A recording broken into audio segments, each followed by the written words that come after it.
Hello, beautiful person. I hope you're having a beautiful day. And we also are having quite a nice day. And we would like to record a video to answer a very interesting question that came up in our community of practice. And we're gonna paraphrase it because we don't want to just say word by word what this person asked. But basically, this person was saying that they really admire the fact that when we share in our work, we share very authentically, and we seem to share from a place where we are at the moment. And this person mentioned that they really struggle with always wanting their content to be bigger and better, and also struggle a little bit with perfectionism and wanting things to look professional rather than focusing more on the value of the thing instead. Is there anything else? Yeah, I think this sounds like a good paraphrase, and maybe before we go into that, we can do a little check-in. Yeah. How are you feeling right now? How are you arriving into this video? I feel some thoughts from before just percolating and creating some agitation inside of me, some indecisions about work. But I also feel like I'm getting grounded here and slowly becoming more centered as I sit here with you and more present. How about you? I feel a bit mindful of time because I have a class after this recording and still need to walk home. I feel some kind of agitation. Maybe it's connected to this time pressure, maybe not, I'm not sure.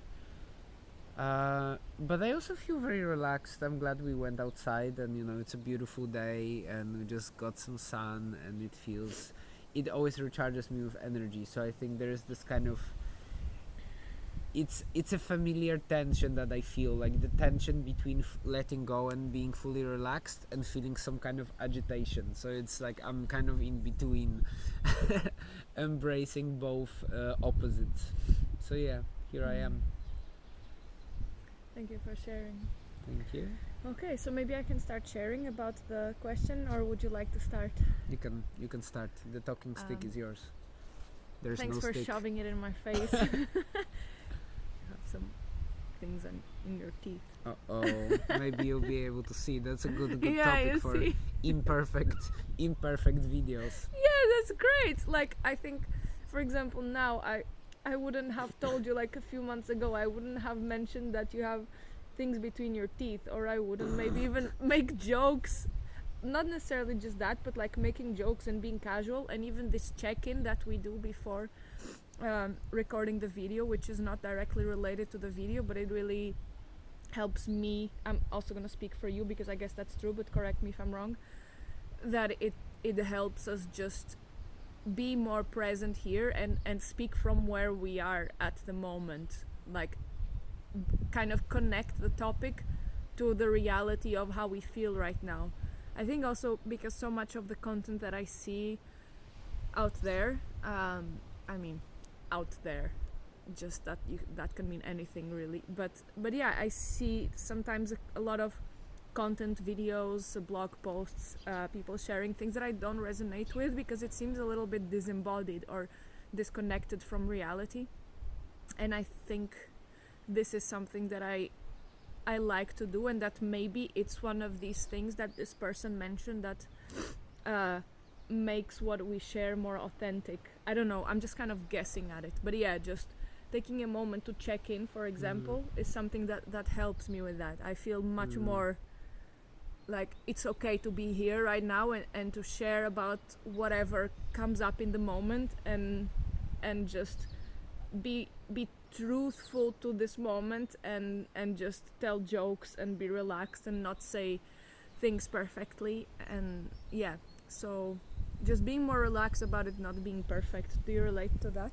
I mean, I know you do, but I think so. And it's very, very I think it's very telling example, like even this thing, like now I feel a bit self-conscious. I'm poppy sorry. poppy seed cake before, and I guess the bits of poppy are still between my teeth. But I think this is it's a funny example, but it's a good example because basically it's pointing out ourselves, the imperfections that we notice, that the viewer or reader of our or experiencer of our content might not even be aware of, but we are. And I think showing ourselves as vulnerable and imperfect and naming specific things, I think helps model the kind of behavior that we find true and honest and real. And this is something sometimes I see in some of the online courses that I take part in, that sometimes the facilitators really take a moment to share, and they address the fact that actually they feel quite tense while they're about to facilitate a course. And I don't know, and it feels great. It shows this person as a real person with the faults. I think this is this, like, to me, it comes down to this relationship of perfectionism and accepting the imperfection and actually embracing the imperfection. And this is something I struggle with. It's a work in progress. I make it maybe sound like I know I found the perfect way, and it's just like, hey, name the imperfections. But it's not like that. I feel I struggle with this many times.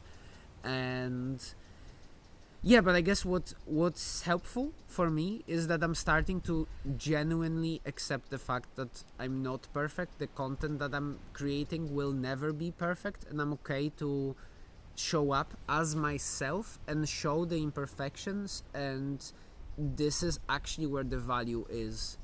I guess something I read from a friend of mine that I really enjoyed, and this was related specifically to community building, but I think this can really be translated to any field, that there is this tendency to share 10 lessons from building a community, or like sharing about the process you went through from the place of having a retrospective. So like in hindsight, those are the lessons that were the most important. But this is very different from sharing from a place of actually experiencing the process as it unfolds in real time. And this is super messy. And this applies to our business, to our content creations, to our workshops, to everything. Like, of course, we have a hypothesis, we have a belief and trust that what we offer is good, but we are aware that it's not perfect. There's imperfections there, and it could always be better. But the best way to improve is to improve continuously, and you do that by actually showing up and delivering the thing that is imperfect, and you learn by putting it out there and seeing the imperfections. So basically it just shifts the focus. It's like not the most of energy goes into creating the perfect content, but to actually creating content and finishing it and shipping it and reflecting on it, so you can apply the lessons to the next iteration of whatever it is that you're doing: a workshop, an article, a video, a business, a startup, a relationship, anything really. I don't know, does that make sense? I feel like I was kind of all over the place. No, that makes sense. Something that also comes to my mind is humor, and just finding humor in the things we do. Yeah, I feel like the approach that we're taking to our work now, this documenting and taking notes, leaves space for things to be unfinished. Like talking about a project that is still ongoing.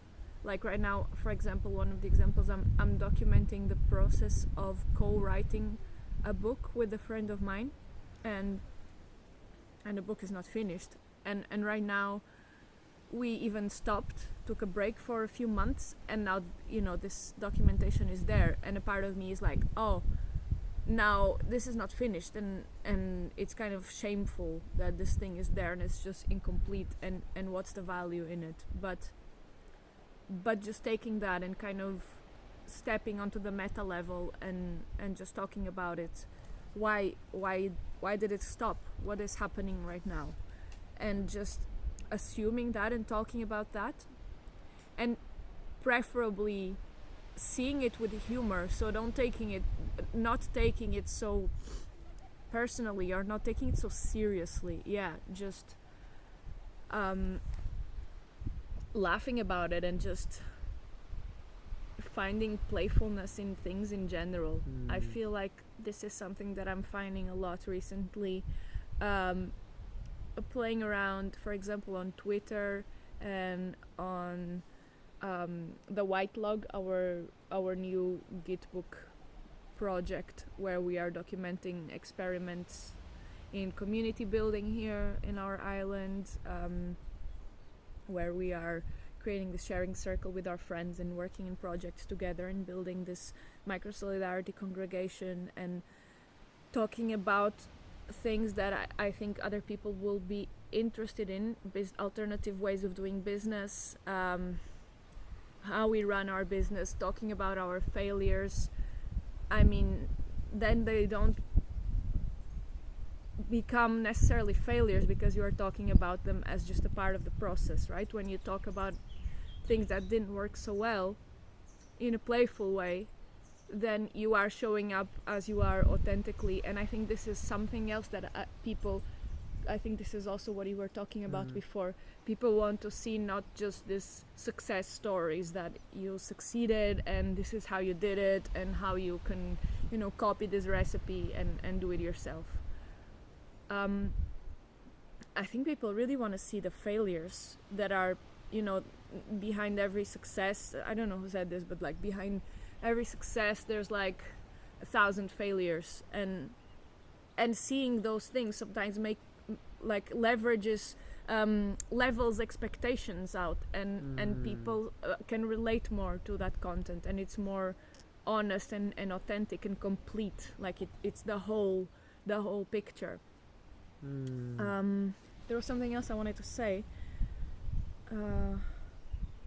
but it escaped my attention, so you can add something to that if you if you have something to say. I think one more thing that comes to me as you were sharing that was like taking it slightly a different direction, but there's this procrastination by perfectionism, and I'm very much guilty of that. Or I used to be, now I still am occasionally, but I'm much more mindful. But basically I think there's this tendency for, I'm gonna risk saying for many people, for sure for me, to want the content to be perfect and sometimes focus too much on the technicalities of improving it that are kind of irrelevant, and they basically prevent me from showing up. So kind of what I was saying before, right? That and I want to dedicate the energy into showing up, delivering, creating, shipping, whatever it is that I'm doing, and really doing it from a place where I am and accepting the imperfection of it, rather than distract myself in,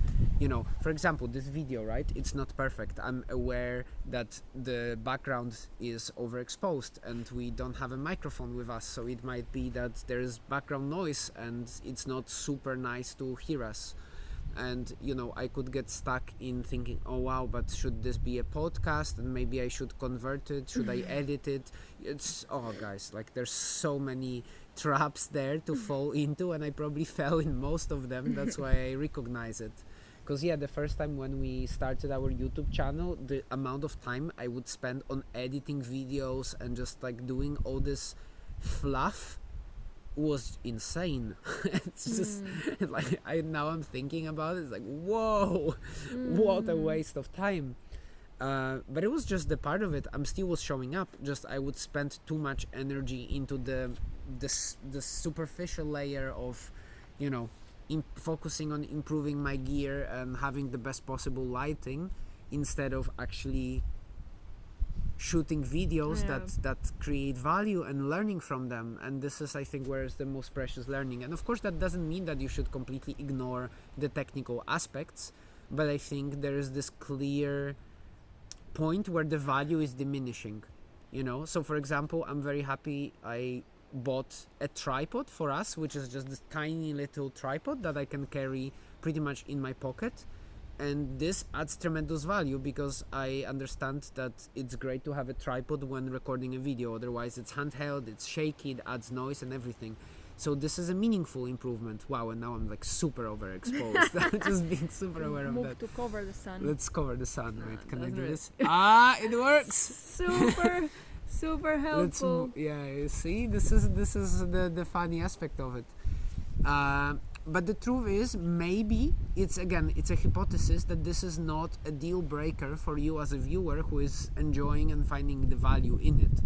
And sure, we could shoot the same video in the studio quality, but maybe we just wouldn't be in the same place. And it's just easy for us to do it when we go for a walk and just sit down and share. So I think there's diminishing returns if you spend too much time on the superficial technological aspects of producing content.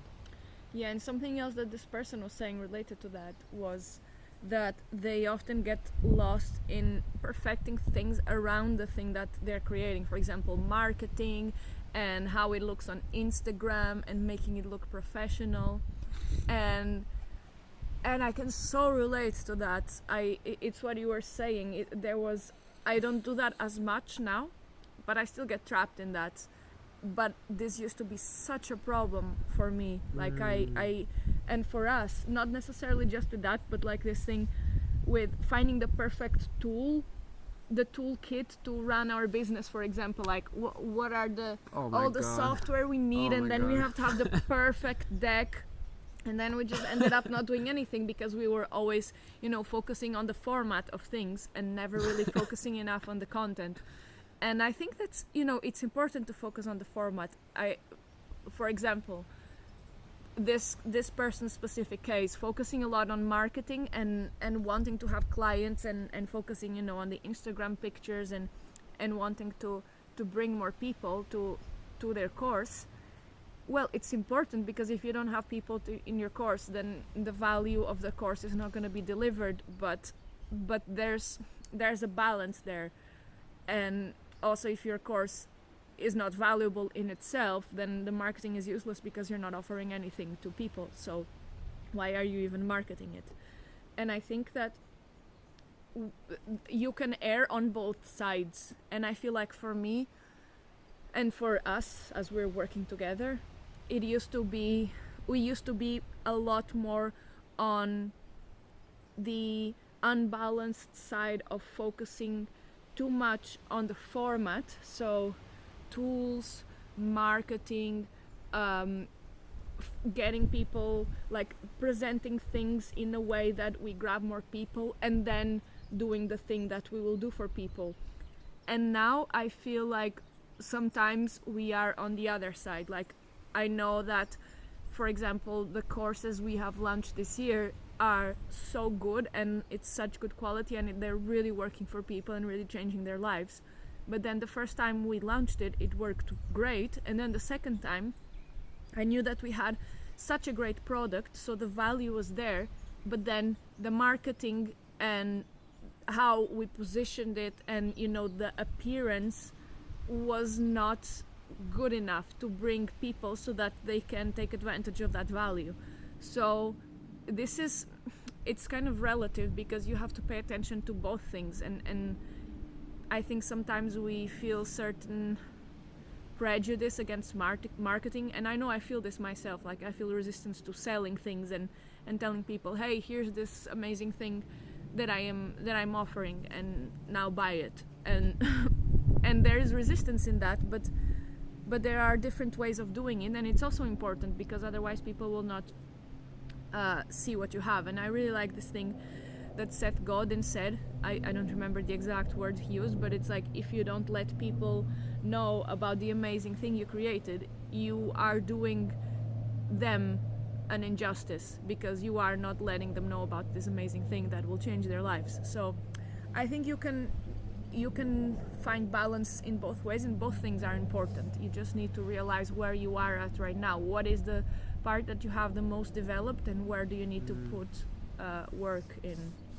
I think one thing I would like to add to this is that what works for me, what's very helpful in terms of this problem specifically, so navigating the relationship between marketing and the actual product, or where you should put more energy, is to actually think about marketing as the product as well, and just be aware that the same perfectionism, procrastination problem applies there.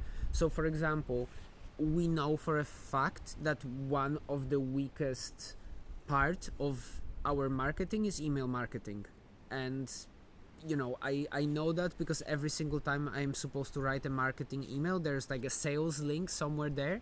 I just can't speak, it's like, it's not my own voice. I love writing emails. I really enjoy them. I feel I have my own way of doing it that resonates with me, but I just can't do a sales email. It just doesn't work for me. It sounds off, and it doesn't also bring results, like they don't really sell, so they don't work, they don't fulfill their purpose, right?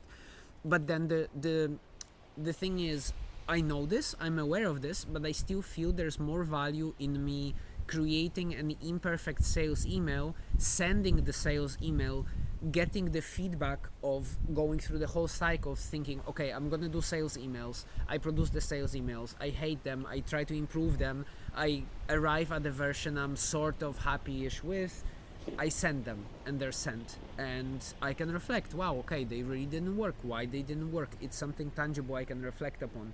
And before, I feel we would maybe be more biased to spend 2 months rethinking our whole marketing strategy, and maybe spending weeks learning about email marketing and going to a course about email marketing. And I'm not saying you shouldn't, but again, I think at least what works for me, and I don't know, I think I speak for both of us, that it's more effective to learn by doing.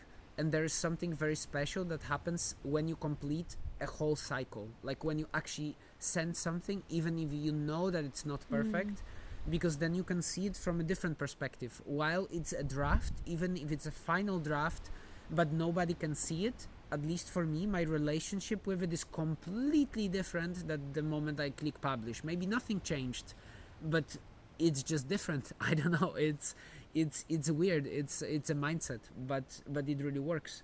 So I think there's really value in being aware that you might also get into this perfectionist procrastination in improving your marketing. So still, probably it's better to ship imperfect marketing than obsess about fixing it, and fix it with times. Next time you launch a sales email, make them better, or try to understand what made it imperfect.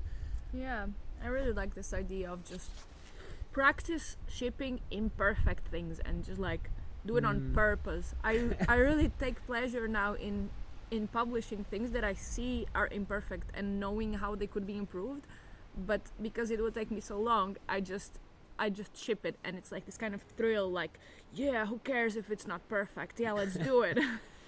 It was not always like this, but it's kind of unnatural to me, but now I've learned to enjoy that. So yeah, you probably heard this a lot of times before, but just focus on shipping stuff. Look at the macro picture and see, what's your strategy, what are the things you want to be doing in the next 3 weeks, 1 month, 3 months, and then make a plan and then just do those things and try it and meet your deadlines and try and just ship things even if they are imperfect, see how people receive them, and then iterate and do it again and improve. Yeah, this feedback from a real world scenarios rather than being in your own head is it's a game changer completely.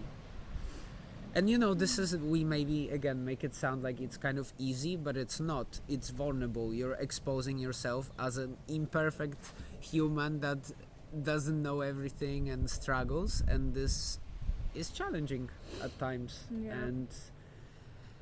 And yeah, part of the journey is to embrace this challenge and just stay with it. And if this is something worthwhile for you, and I feel for both of us it is, like, this is the life we chose and it serves us and we want to continue.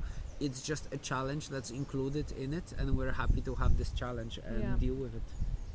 So we do. And that's it. This video is getting a bit long already, so maybe we can stop here. And I hope Sounds this good. was useful.